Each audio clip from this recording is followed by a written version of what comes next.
Hello, everybody, and welcome back to the Applebox Chronicles. My name is Peyton Buteau. And I'm Adryon Thomas. And today on the ABCs, we're taking you from A to Z on two films. One of them is incredibly ambitious. It combines different filmmaking mediums. It makes advancements in ways that we've never seen for that kind of movie before. The other one is called I Love Boosters, directed by Boots Riley. I'm so sorry to Boots Riley for making that joke.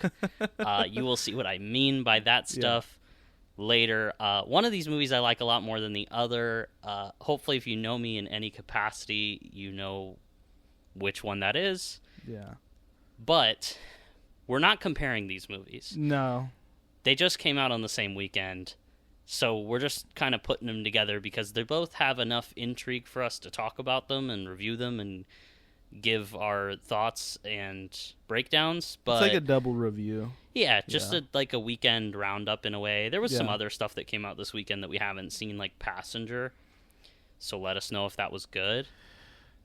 Not from what I've been hearing, but I am still interested to see what it's all about. Yeah, always good to check it out for yourself. I guess let's start with the things that you should maybe watch to prepare for these new films. Yeah. If we are going to make any link between them, it's that there's stuff you can watch that will better prepare you for how to engage with them. Yeah. And to do that for I Love Boosters, you would want to watch Boots Riley's first movie, Sorry to Bother You, which I really like, and I have a funny story about it. But first, what do you think of it? Well, it has been a long time since I've seen it, but when I first came out, I thought it was fine. I thought it did go into very interesting places, but it wasn't necessarily my thing. It's not a bad movie by any sense, but I just don't think it's my type of movie. I remember you telling me that it was just a little too There's ham-fisted, maybe. Yeah, well, from what I remember, I felt like it was doing too much, but again, I think that's kind of the point, Right? which is definitely fine. It's just not for me. Yeah, you can never expect Boots Riley to be subtle or shrink the messaging or try to like weave it in silently. He's gonna scream it from the rooftops with a megaphone. He's gonna make it very colorful and very much in your face, and like the metaphors are gonna be almost like so in your face. It's like it's not even a metaphor. And it's a great exercise in, well, what he's doing with the metaphor, so to speak, is that he's just showing. I think what he aims to do is show you how it literally is. Yeah. In all of its absurdity and wackiness. Yeah. So here's an interesting example of how when you don't necessarily love a movie, it doesn't mean you think the movie failed Yeah. in what it's doing. You might just not like what it's doing very much.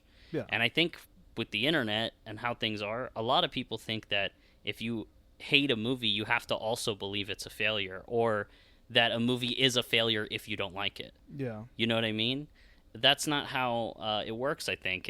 A movie can do exactly what it set out to do, and you just didn't like it. Yeah, it's about preference and like what you're really into. Like, there's a bunch of great romance movies out there that a bunch of horror fans just aren't gonna like because they're horror fans, and doesn't mean that they're bad romance genre movies. They're just not the type of movies that people who really like horror are gonna tend to. It's like some romance movies are horror movies. They just don't present themselves as horror movies. True.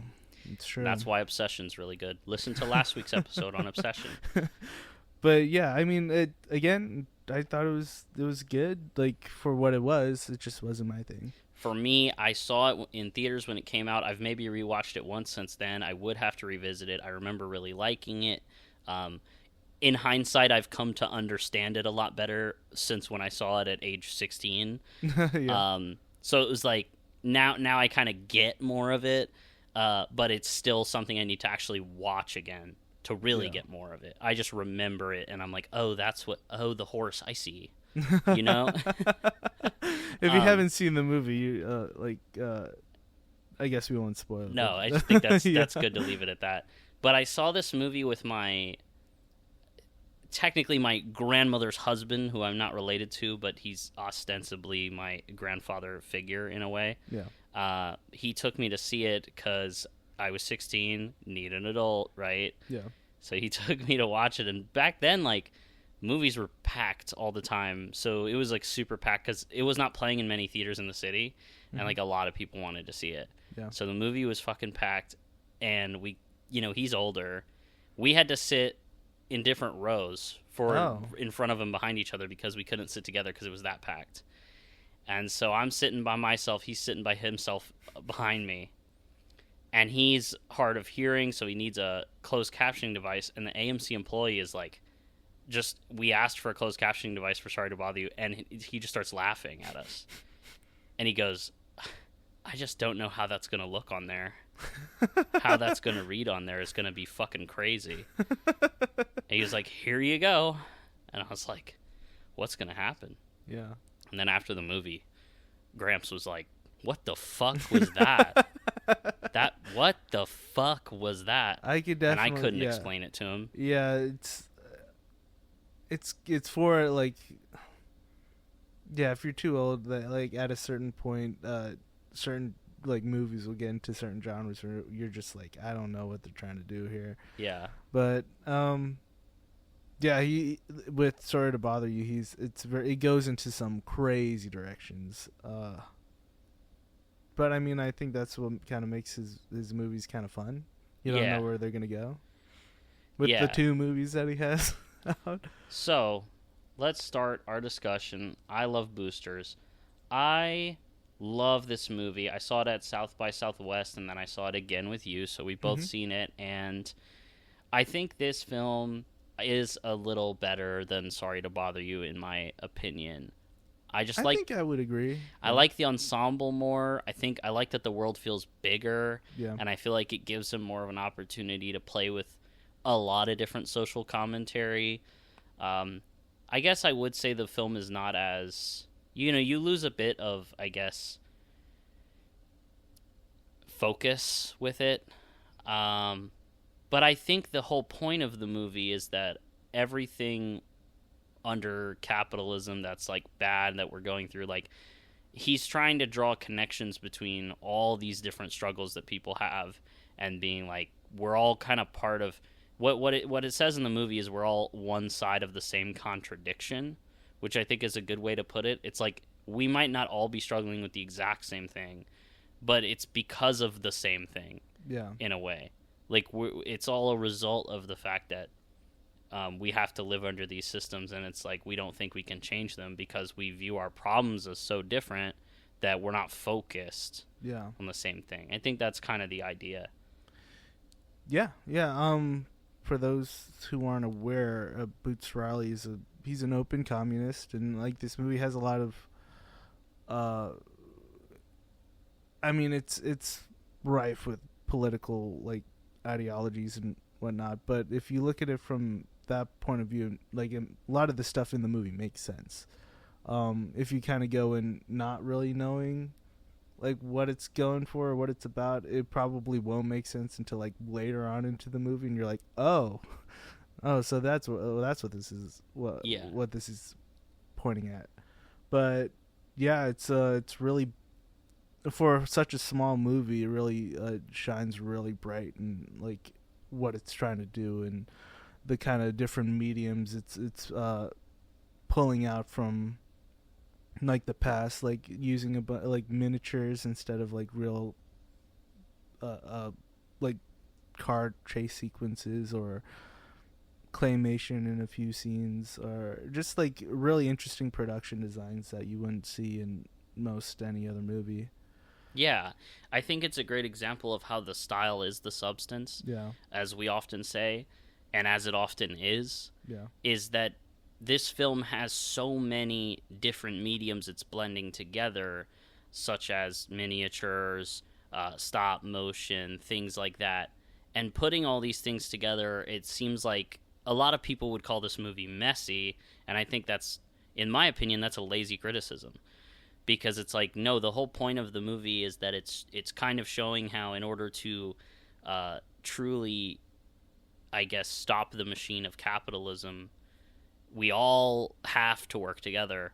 And so, of course, he's going to maximize and he's going to use all the different filmmaking tools that he can and put them all together and have them interact with each other to show it's like we can all kind of work together towards the same common goal. Yeah. And I think that's a good reflection of what the characters in the film are doing.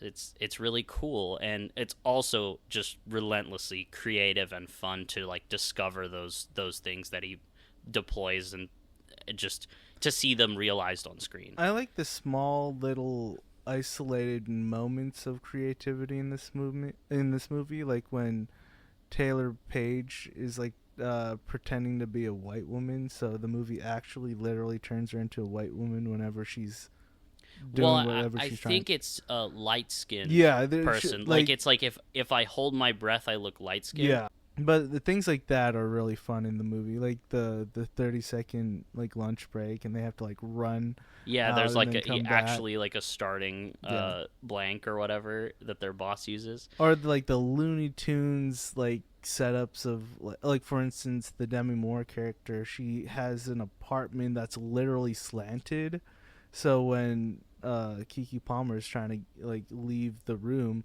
she keeps sliding down, and there's even like this little Looney Tunes moment where she's like trying to run back up and she just can't do it, and her feet are like going really fast. Yeah. I do think it's interesting that could maybe be a metaphor for like because the coffee barista delivers her coffee, but she has to like try not to like slip down like the slope. It's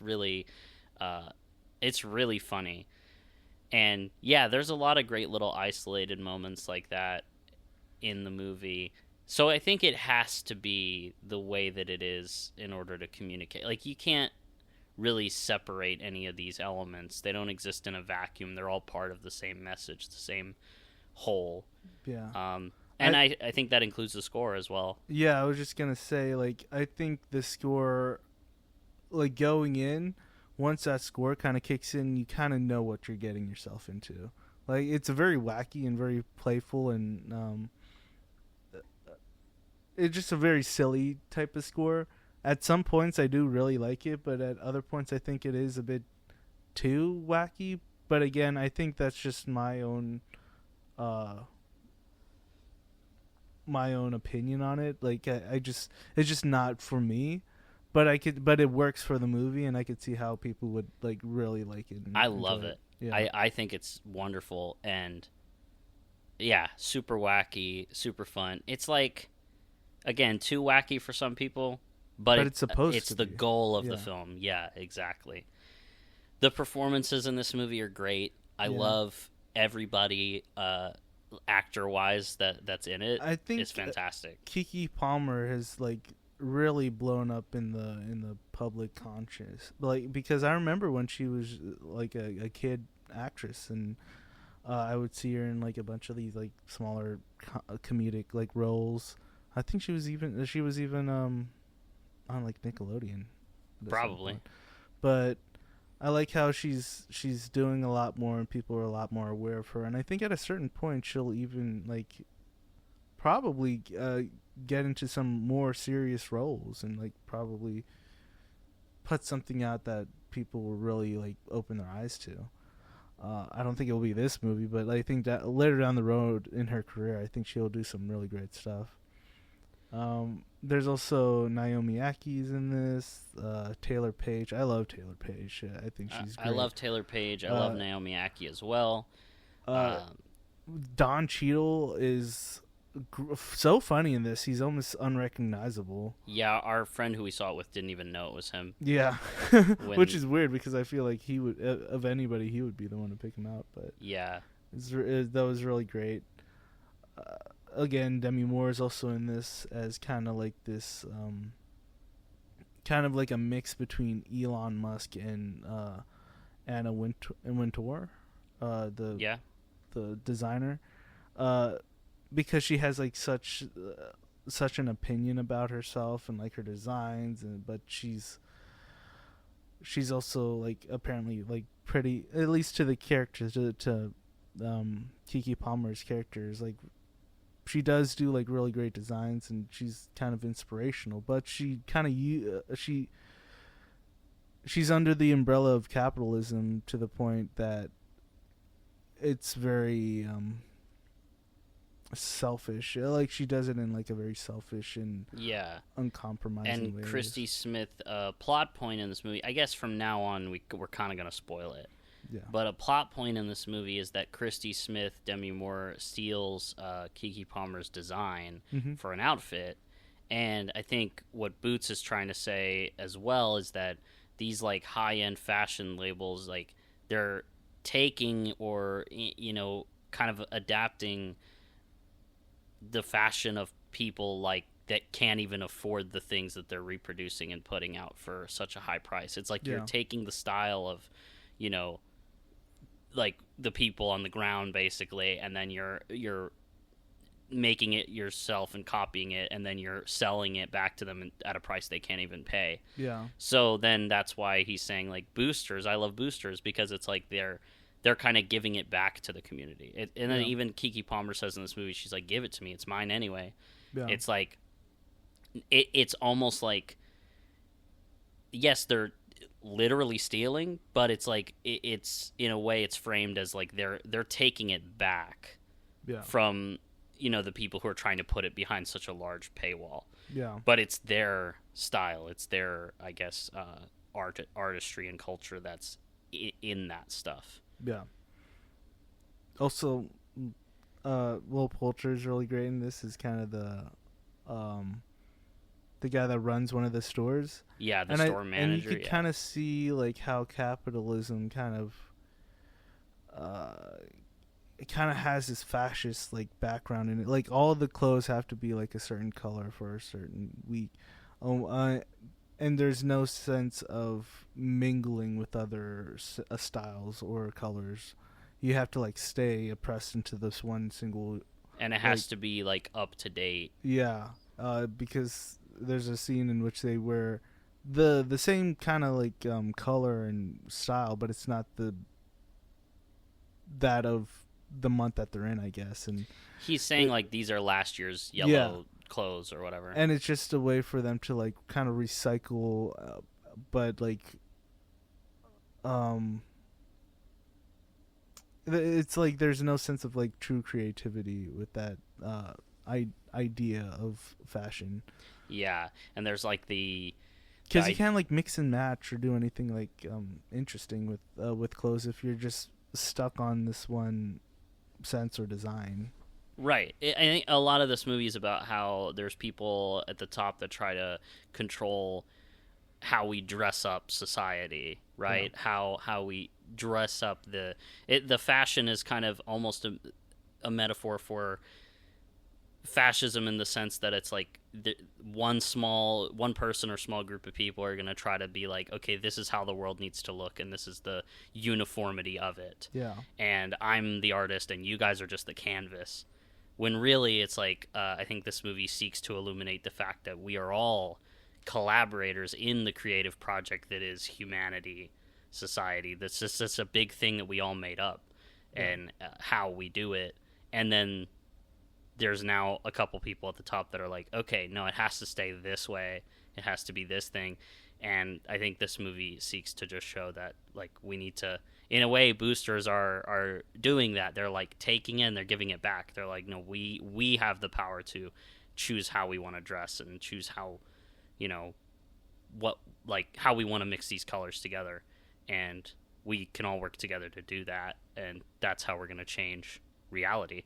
Like, I like how the movie, you know, treats art and revolution in a sense, or resistance in the same way. It's like, if you just making a film that's this stylistically out there, designing an outfit for yourself is a form of expression and art, and it kind of, you are resisting against the ideas of fascism when you do that, when you play, even if it's something goofy and wacky like this movie, it's like, it can be fun and playful and be a form of resistance at the same time, because in the way that it's fun and playful, creativity is resistance to fascism, because it is not uniform. Yeah.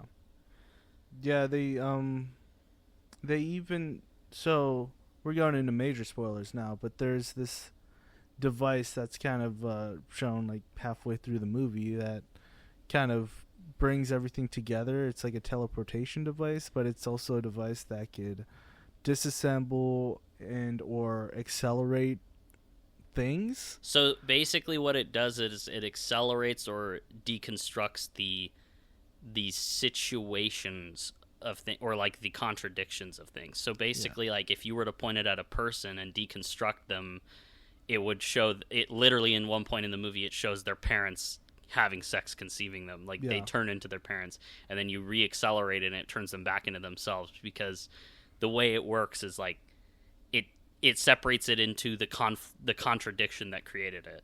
Yeah.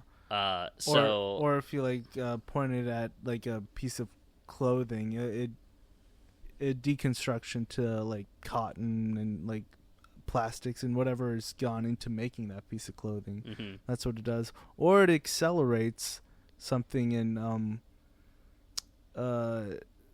it kind of shows what that thing like is like in a more real way. It accelerates the situational properties of it, so it's I think in a sense it's shows more the end result of it or something. Yeah. I don't know.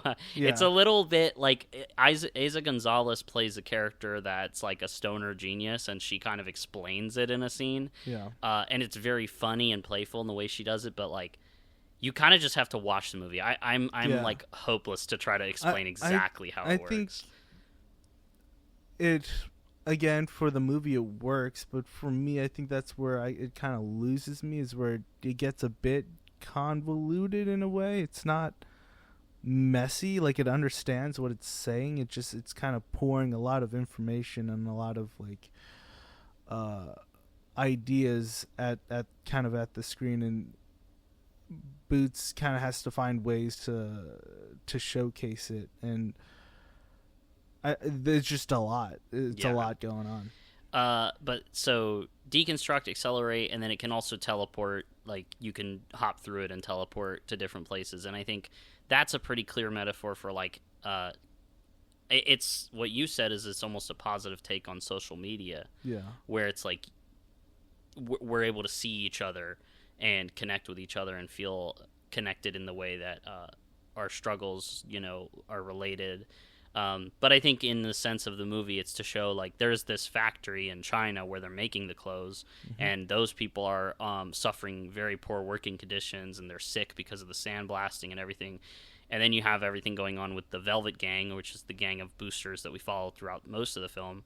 And it's showing how like their goals are kind of aligned. They're similar. Like they can work together and both get what they want, but neither gets what they want if they don't work together. Yeah. And so I think it shows like the teleporter allows for a literal link between those two situations to show the similarities of the struggles and why those people need to work together, and allows them to link up and work together. Yeah. So that's kind of like the big kind of like the connecting tissue to what this movie is.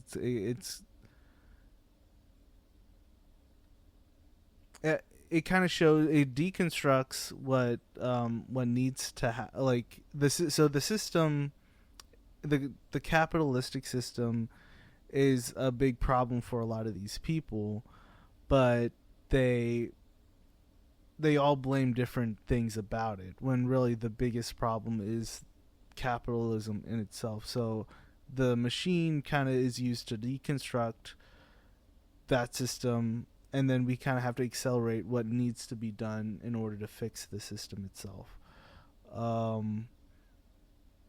And so I think the kind of teleportation machine has a lot of power in what it's trying to say for a lot of different reasons. Yeah. To people that haven't seen this, I don't know why you're still listening if you haven't seen this. We're in spoiler territory, but you'll understand it when you see it if it doesn't make sense right now. Right. And Lakeith Stanfield is a character I want to talk about real quick in this movie Yeah. because he basically literally plays a demon that sucks the souls out of people through eating them out. Yeah. And and I think that's really funny and creative. And we were kind of like having a discussion over what that could actually mean. Yeah. Because yes, you were kind of saying that he just wanted to work with Lakeith again, and that makes sense because they work great together. But the thing is, I think it has to have some kind of bigger significance. And what we kind of came up with is that he's a very alluring, tempting figure to the Keke Palmer character, where like when she looks at him, she's literally hypnotized, and like he's super handsome and charming, but he's literally a demon. And later we find out that he's like a model for Christy Smith at the fashion show and that the climax takes place at. So it's kind of this idea that, you know, Keke Palmer's character is a little bit tempted to like she wants to be a designer. She looks up to Christy Smith, but she also is like working against her. So it's kind of like,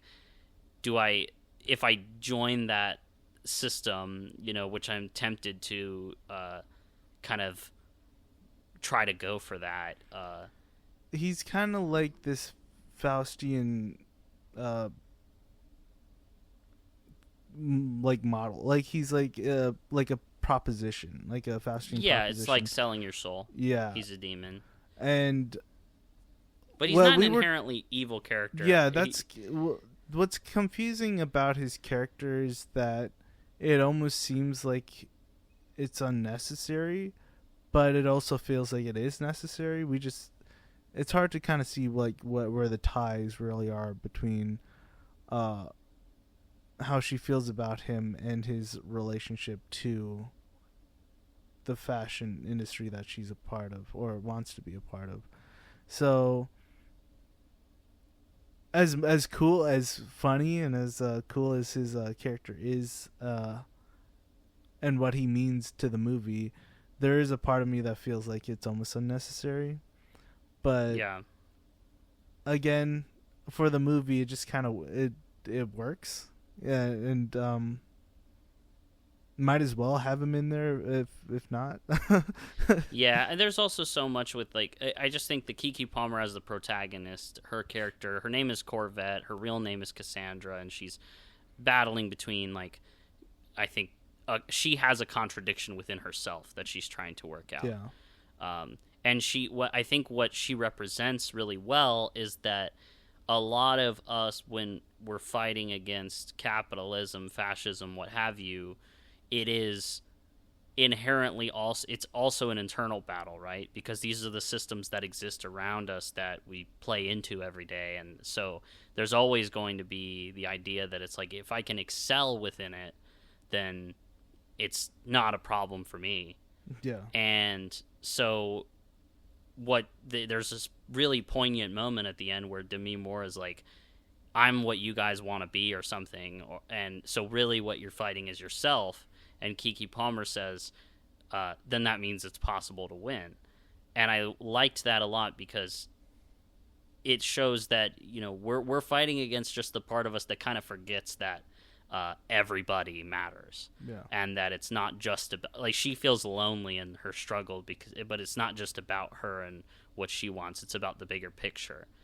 And so I love how Boots Riley is like, I love boosters, right? Because boosters are doing a community service, giving back. They're selling these high-end clothes for a lower price. And the crime, what he says is like, he said a lot of people are saying this movie is trying to get black people to boost or encourage them to boost.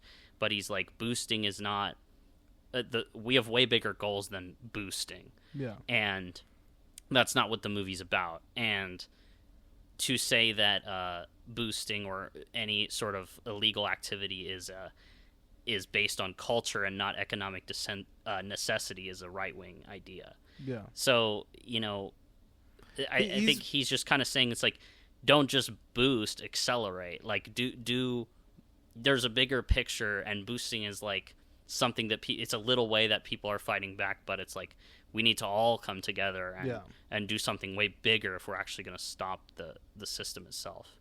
Yeah, I think that's really the thing is it's not about you need to boost. It's about everybody kind of coming together to fight the same kind of oppressive system that's been put in place. Yeah. That's kind of taken down everybody for different reasons. Yeah, it's almost like it's basically like why do boosters have to do that? Yeah. Let's fight that. Yeah. Not like a symptom of it or something. Yeah, it's the problem isn't the boosters. It's the problem is the system that kind of necessitates boosters to exist in the first place. Yes, but also like he's saying, good job, boosters. Love you guys, but like, yeah, but like you guys are more. You guys can do even more. Yeah, there's even more we can do. But it's going to require more than just boosters. Yeah, to carry that weight. Yeah, exactly. It's all about teamwork. Yeah. And one of my favorite teams, not really, is the Mandalorian and Grogu. I like them. I like cool. them too. They're fine. Speaking of, we didn't really touch on this, but we do have, I guess, some history with the show. Yeah. And that's what you should watch to prepare for this. I have seen the first 2 seasons, and I enjoy them. Yeah. And that's fine. Yeah, no, I like the first. I think the second season is my favorite season. The first season is also really good. Third season is fine. I don't think it's as bad as people kind of would say that it is. I think it's just kind of fine. And then there's of course the Book of Boba Fett, where if you didn't know, at the end of season 2, Baby Grogu and the Mandalorian kind of separate, but you have to find out how they come back together by watching the Book of Boba Fett show, which is the biggest mess up that they could have done to this movie, because I don't think the movie is bad. I just think it is released at a very bad time. I think it's too far and too late for this movie to appease to a bigger audience. I just think they should have put this movie out after season 2, before season 3, and I think even people who don't like it now would have probably appreciated it more then. That's what I was saying too, is that if they had ended season 2, let it sit, done other stuff, not put it out a season 3. I know you do have Book of Boba Fett bringing them back together. That's whatever. Yeah. But let the season 3 rest. Don't do that, and just let these characters become desirable to fans again, and become more like make us want to see them again and miss them. Yeah.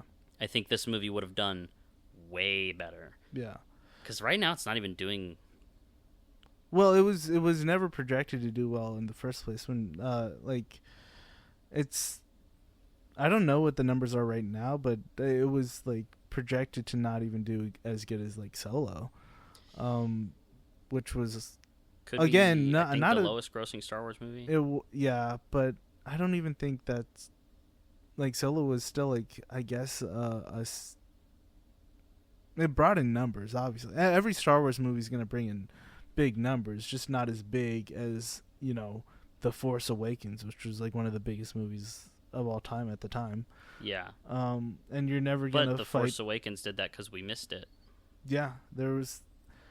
Again, it's just the way that Disney kind of handled releasing this movie was just not in the favor of the movie at all. Yeah. But the one similarity it maybe has to I Love Boosters, which is not important to compare them, but it's just funny, is that they also in this movie blend stop motion, puppetry, these different mediums together. However, there's a huge budget here. Yeah. So there's no budgetary creative limitation going on. There's craft to it, and it's really good and impressive, but I actually think the VFX in this movie were kind of a bit disappointing at times. Yeah, I again, when it comes to Disney and VFX, it's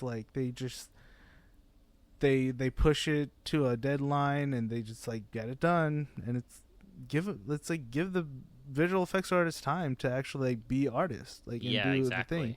I don't think it's all bad. There's just a few moments in which I'm like, they definitely did that like pretty fast, and this kind of is like the movie that Christy Smith would make. I don't think so. I think no, the Christy Smith, like, as bad as a person as she is, she would make something more weird. Well, not literally Christy Smith. I'm just saying it, like, the movie feels very assembly line and very just kind of industrial in a sense. That's all I'm saying. I'm not saying exactly Christy Smith. I'm just saying the movie is it's the big Titan blockbuster versus I Love Boosters, which is like the more creative, like, I guess, what's the word, against the grain type of movie. I just think it's funny that this kind of exists on the other side of that contradiction in a lot of ways. Yeah. But there's also some things that really shine through. Yeah, I mean, I don't think this movie's bad by like what a lot of people are saying it is. I understand the disappointment of the movie. I understand that, you know, this is a Star Wars movie, it's supposed to feel like an event and whatnot, but again, it's just like Disney just kind of dropped the ball with this movie. And I don't 100% think it's like the movie's fault. I think it's Disney's fault for how they went about it. There's so many talented people that worked on it. Yeah. Like, the thing about it is that I can't be too mad. I just don't find this corner of Star Wars very interesting in the first place, so I knew I wasn't going to be that into it. And at the same time, I just don't feel like the movie had a lot for me to hold on to after it was over. I felt like I just kind of sat there and it went in one ear and out the other, and it was like a little adventure, and that's going to be enough for a lot of people. But for me, I'm more interested in the spiritual elements of Star Wars. I'm more interested in the, I guess, the themes to do with family and stuff like that. And that has this with the father-son dynamic with Grogu and Mando. But I feel like it just didn't have enough of like a through line for me that really stood out. It felt like almost like that was a garnish on, because when the movie starts, you get this action scene with Mandalorian, and it's like an introduction to him. And I feel like when the movie starts, you should establish some kind of groundwork thematically that's going to carry through the story. And I don't feel like this movie was interested in doing that. I feel like it just kind of wants to be a fun adventure. I don't think you're 100% right. Maybe I'm not 100% right, but I just feel like when the movie opens, you start with the bad guys, and then Mando comes in, and it's like hype, but it's hype in the way that like a cameo is hype. It kind of sucks how it opens, because the bad guy for that scene is just like not a good actor at all. Like, he's actually apparently the like little niche antagonist from the beginning of Uncharted 4. He voices that guy in the video game Uncharted 4. Oh. I found this out at work yesterday. Guess what coworker told me that? Don't guess, actually, but you know who I'm talking about. Yeah. He was like, I heard the voice, and I was like, that's the niche antagonist from Uncharted 4. And he's like, it is him. Yeah. But no, I did not like his performance. But well, it's a good thing that he's not even on screen for very long. But no, but when it started, I was like, oh, this is already rough. But like, the thing is that I feel like the beginning action set piece, I know I'm kind of nitpicking because it doesn't really matter all that much that the beginning action set piece is whatever, but it feels like the movie doesn't give me anything to like latch onto or be interested in at the start of the movie. Like, it feels like so vacuous, that scene where it's like you get Mando and Grogu and they're introduced in these like hype moments, and I'm like, yeah, I know they're gonna be in the film and I get that it's cool to see them, but I want to know what they're actually going through in this movie. Like, what are we going to explore with them in this movie? And I don't feel like it really establishes that at all. It's more worried about the plot.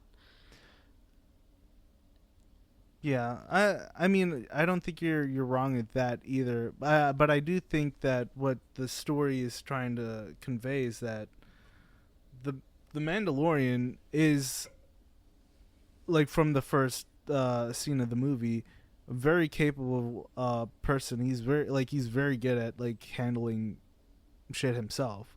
Like, he's a badass. Like, that's kind of the whole point of his character. Except he's not invincible. Like he consistently needs help from other people to accomplish the task that he's, like, kind of put on. And he has that again, kind of that I was talking about this earlier, just kind of like a little bit of a light bulb moment was that, like, this movie's kind of like Indiana Jones and the Temple of Doom, where it's like Indiana Jones, we know him, we love him, he's great, but he's not an invincible person. He needs the help of the, like, Short Round and, like, some of the other characters in his movies to kind of get him through and kind of get through the movie. And I think that's the same with this movie. I think it shows that we need baby Grogu sometimes. Like, we need the to, young to protect the yeah. old sometimes. It can't just be one, like, I guess, yeah, there is a lot of that in the movie. It's just, I wish it was a little more present and a little more, and that there was a little more. I don't know. Now that you got me thinking about it, there is, like, a quite a bit, because now I'm thinking about, how the Hutts are like. Well, how would you feel if, like, your little one was gone, and then I guess you could say Rada the Hutt living in his father's shadow plays into this theme a little bit. But a lot of that stuff is very much left to exposition, and I felt like the missions didn't support those themes enough directly, if that makes sense. But I guess, yeah. maybe I don't know. Maybe I'm just being a dick. Like, maybe I just need to watch it again. But there is a degree, like, that's why I said I'm not interested as much in the kind of tactical, mechanical, boots on the ground Star Wars that Mando brings. Yeah. That is a lot of people's favorite stuff, and I'm happy for them. I like the spiritual Jedi stuff. Yeah. So for this movie to be lacking in that, I think I'm already not as interested, and so maybe that's what had me a little more closed off to some of that stuff that probably is there and that I just wasn't appreciating fully Yeah. in the moment, because aesthetically, it didn't grab me. Like, the aura of Mandalorian is so cool, and he's got a great outfit, and I love looking at him. But, like, I don't even like the Pedro Pascal, stoicism. Pedro Pascal is incredibly charming and a great actor, but they got him playing these stoic roles so much of the time, and a lot of the time it feels like he's just having expository exchanges with people, and then Baby Grogu doesn't really speak. He just, does cute shit and uses the Force, and both of those things are, perfectly fine, but they're not enough for me. Yeah, and that's fine. Even in my review, it's like this is just not going to be for everybody. And again, when it comes to, like, reviewing movies, it's like, what is the movie, like, for? What is it trying to do? Star Wars is a kids' movie. Like, they're kids' movies. They're supposed to be kind of easy for people to kind of watch and digest the kind of the basic.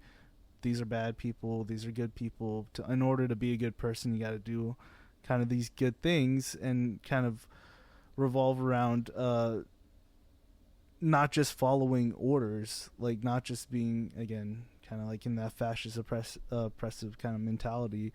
Like, even Mandalorian doesn't follow the exact orders of the New Republic either. He kind of has to break some rules in order to do the right thing, like even with Rada the Hutt. So yeah, it is a very basic movie. It goes through basic, plot line, characterizations, and all that, because it's a kids movie. And that's why it's think cute too. I think that, like, there could be, like, well, yeah, it could be more developed and more, I guess. just because it's a kids movie, it doesn't need to be so simplified and easy, I guess. But it's also like it's kind of influenced on those types of movies as well. Like even the original Star Wars movies is not doing anything particularly like groundbreaking. It's just a bunch of influences that kind of come together to make something new and different. Except it does do something groundbreaking. That's why I was saying at the beginning of the podcast, I was saying story-wise. Yeah, of course. Yeah. No, I know what you're saying. I'm trying to do a segue. Yeah. The thing is, I said at the beginning of the podcast, like, oh, it breaks new ground. I made the joke. And then the other one's I Love Boosters. The reason I did that is because the only thing that this movie does that's really new for Star Wars, it has an opening credits. That's true. Yeah. Because even in the show, the credits are even at the end of the episode. Yeah, like that's crazy to me. That is wild to think about. I wonder how long of a discussion they had about that was. The fact that you get to watch an X-wing dock and then the text on the screen says Martin Scorsese at the same time. It's honestly kind of awesome. It's insane. it's like wow. That's they cool. knew I think really it's got to be just him. They were like, we need to put his name on the screen. I think that'd be really fun.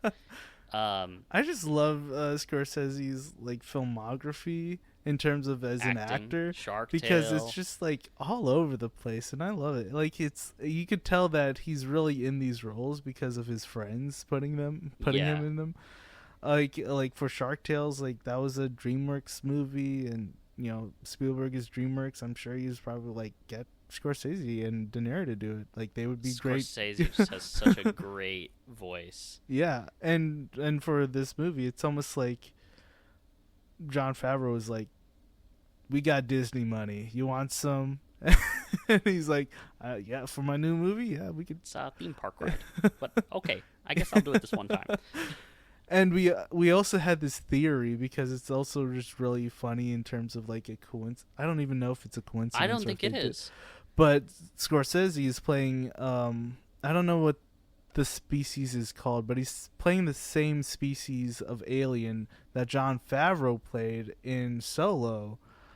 So now we need a Martin Scorsese Star Wars movie with Ron Howard playing the species of alien, and then it creates this little circle of the directors using each other as this one alien in those movies. I think it would be great.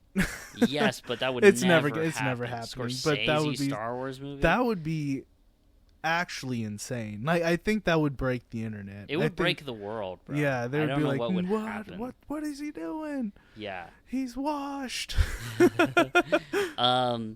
Rata the Hutt, I do want to bring up, because like there's two other big cameos in the movie.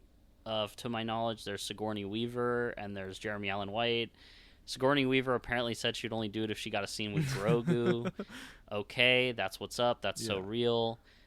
She's kind of just nothing in this movie. I'm like, love Sigourney Weaver, but she's not really doing much in this movie. I mean, she just plays like the boss character. Delivers that gives... NPC dialogue. Yeah. Rata the Hutt, I actually so it's interesting because like I fucking hate him, but. Like, I just think it's, like, a blunder in terms of, like, what they're trying to get across with the character and the casting. I just don't think it works. Jeremy Allen White is really talented.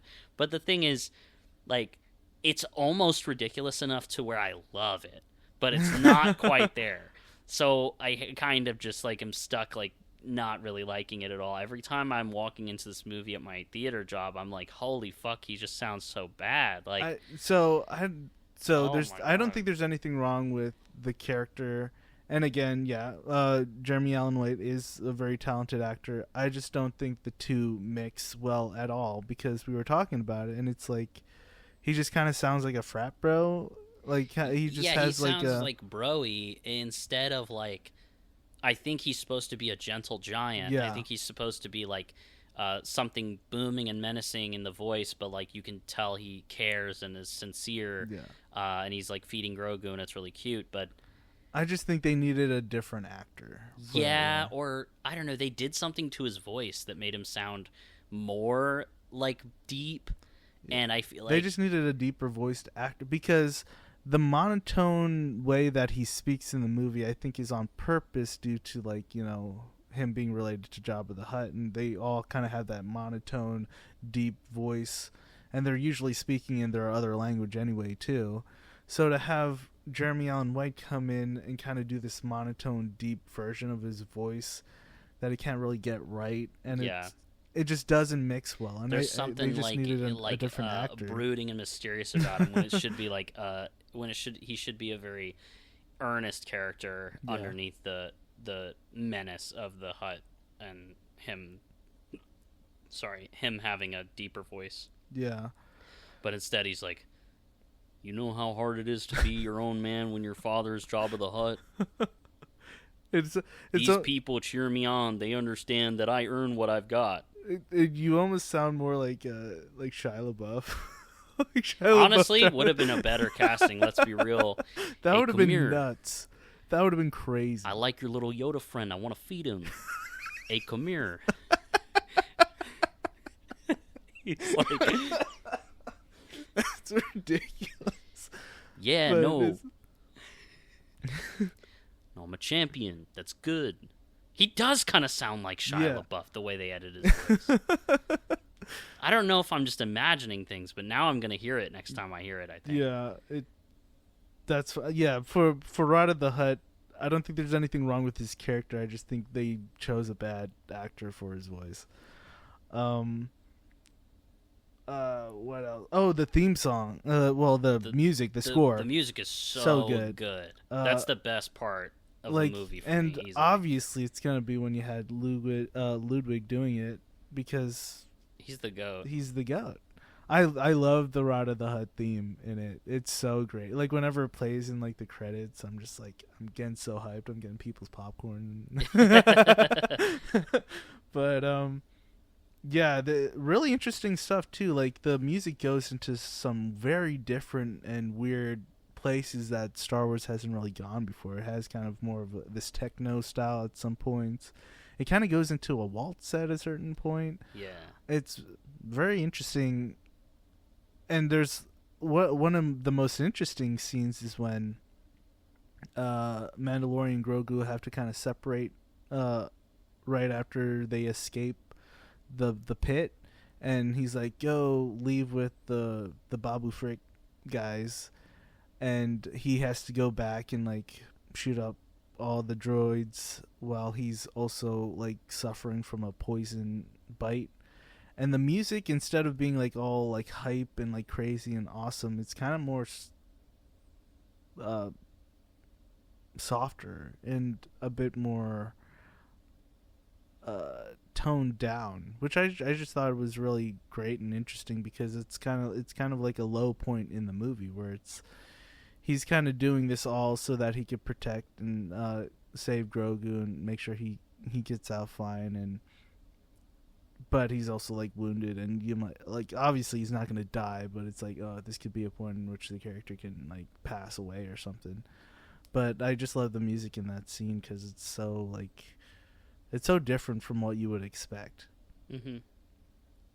Anyway, it is a really good score. There's some really unusual stuff in it, but that's good, because, like, that's the one thing in the movie I feel like gives me a different sensation that other Star Wars movies don't. Yeah, and that's really the reason I would go back to it ever.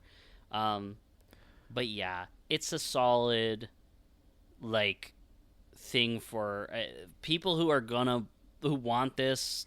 You know, they want, like, a movie version of Mandalorian. Yeah, you're gonna get that. Yeah, I don't think it's really that offensive to me, but I think it just doesn't stick. The best way to go into this is to kind of watch it like one of those older, like, Lone Wolf and Cub movies, like one of those Japanese movies from where it's just like this badass samurai dude with this little child, and they're just going around killing people. Or you could, like, watch this again, like, kind of like an Indiana Jones type movie where it's kind of vignetted scenarios in which they kind of have to go through this whole thing to help the good people, but they're kind of and those kinds of stories are hugely influential on Star Wars as well. Yeah, and I just think that in the long run, this movie might gain like more fans and more like the younger fans, and they'll love it as kind of like this little piece of Star Wars that they could watch and enjoy. And that's kind of the great thing about it, is that it exists. People could watch it if they want to or not, and at least we don't have to.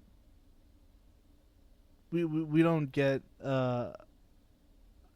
not seeing Grogu and the Mandalorian on the big screen. Like, I'm even gonna watch it on IMAX whenever my parents come around later, because they want to see it, because they like Star Wars and all that too. And Yeah. I think that's gonna be cool, because there's moments in which you go into the in which the aspect ratio changes to the IMAX, the big one, Yeah. which is pretty neat.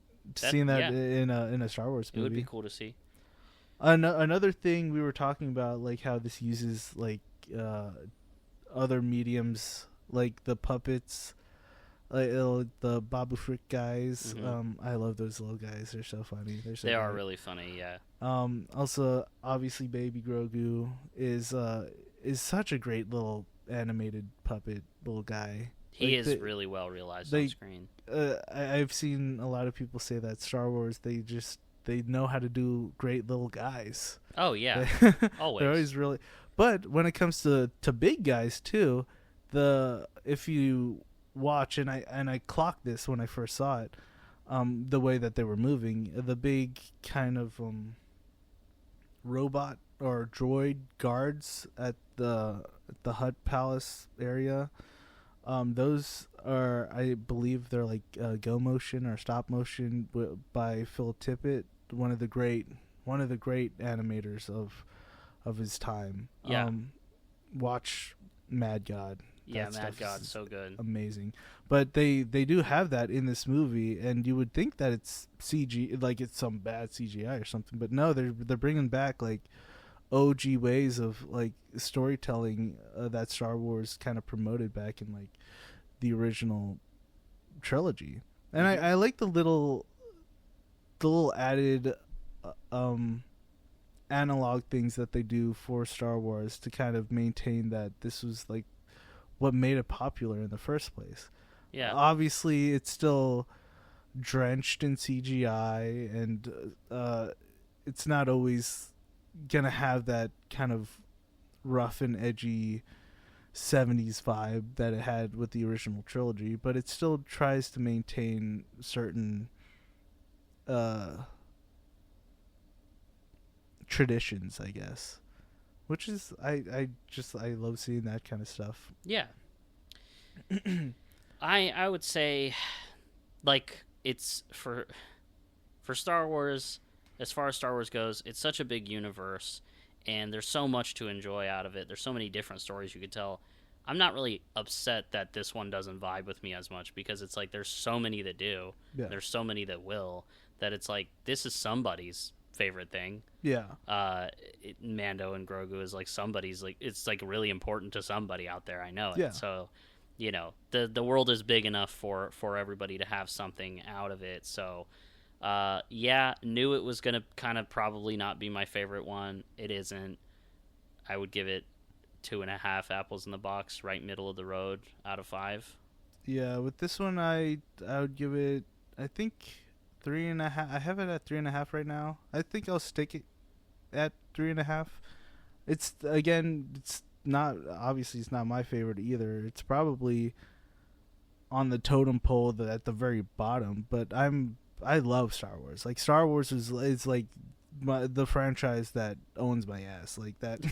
I knew, yeah. Like, I never thought you were gonna dislike this one ever. No, I love Star Wars, and yeah, this movie's not perfect or great or even close to any of the other Star Wars movies, honestly. But it's a fun little adventure movie that I like it. Like, well, for what it is, I like it a lot. Yeah, it's fine.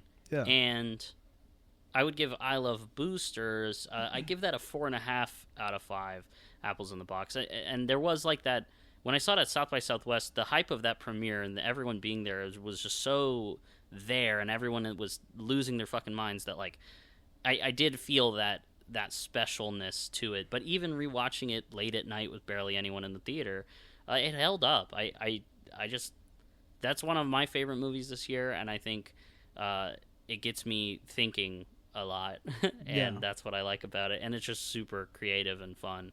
And out there, and so that is very much my cup of tea, whereas this is not. So I would give that 4.5. Yeah, I think I would give that.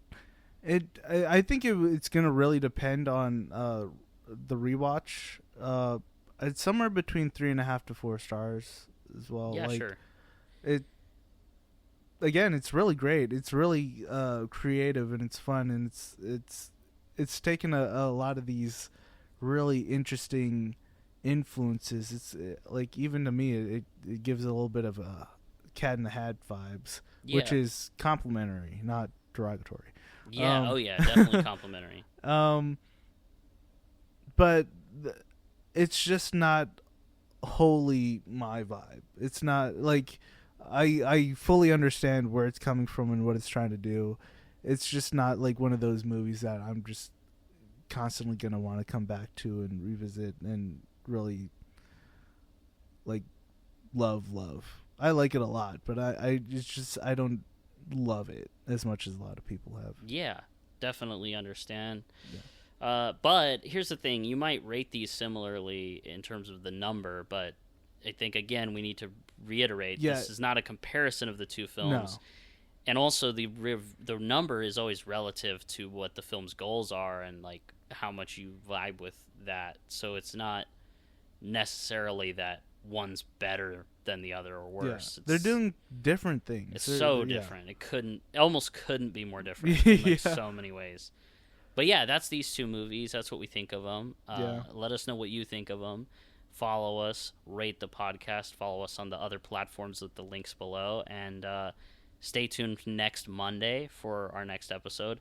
And be sure to check out our last episode on Obsession from last week, because it was a lot of stuff we went over in that one. Like, we broke that movie down scene by scene. So if you're interested in Obsession, which I know many people are, that's kind of a must listen. If you're as obsessed as we were. Yes.